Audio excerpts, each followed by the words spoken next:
বাবা, এরপর আমি এমন একটা প্রশ্ন করতে চাই যেটা অনেক দিন ধরে হুম। আমার মাথায় ঘুরপাক খাচ্ছে। তরুণরা ইসলামকে আরো ভালোভাবে বোঝার সুযোগ পাবে? আমাদের এর জন্য কি করা উচিত?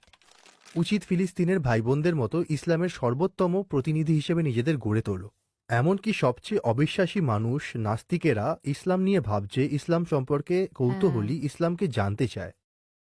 তাদের মধ্যে অনেকে ইসলাম কবুল করেছে। হ্যাঁ, অবশ্যই, হ্যাঁ। অবশ্যই। এটা কিভাবে সম্ভব হলো? এরা তাদেরকে রোজা রাখতেও দেখেনি। হ্যাঁ। আমরাও রোজা রাখছি, নামাজ পড়ছি, আমরা কেন আগ্রহী করতে পারছি না? হ্যাঁ। আমাদেরকে দেখে কেন আগ্রহী হচ্ছে না? কারণ তাদের অনুগত্য চোখে পড়ে। তাদের তাওয়াক্কুল স্পষ্ট। আল্লাহর উপর তাদের নির্ভরতা চোখে পড়ে। তারা দেখে যে কারো জীবনের তারা সবচেয়ে বলে ভয়াবহ আলহামদুলিল্লাহ। দুর্ভাগ্যের সময়েও তারা বলে হুম। আলহামদুলিল্লাহ। তারা বলে শুকরিয়া। তারা ভাবে এই মানুষগুলো কোথা থেকে মনে এমন বিশ্বাস, এত শক্তি খুঁজে পায়? যখন আপনি বিশ্বাসকে সর্বোত্তম উপায়ে তুলে ধরবেন, আপনার আখলাকে, আপনার চলন বলনে, চারপাশে ঘটে যাওয়া ঘটনায়, আপনার হুম। হুম। প্রতিক্রিয়ায়, এমনকি সেটা যদি ভয়াবহ ধ্বংসও হয়, এটা মানুষকে প্রভাবিত করে, মানুষের মনে নাড়া দেয়। তাদের বিশ্বাস আলহামদুলিল্লাহ অসংখ্য মানুষকে অনুপ্রাণিত করেছে। মৃত্যু তাদেরকে শহীদের মর্যাদা দিয়েছে। তারা অসংখ্য মানুষের মনকে নাড়া দিয়েছে। আমরাও এ ব্যাপারে সতর্ক হওয়ার হুম। হুম। চেষ্টা করছি। আমরা এমন কিছু অবশ্যই, কিনি না অবশ্যই। যেগুলো বয়কট করা হ্যাঁ। জিনিসপত্র। তুমিও এ ব্যাপারে সতর্ক।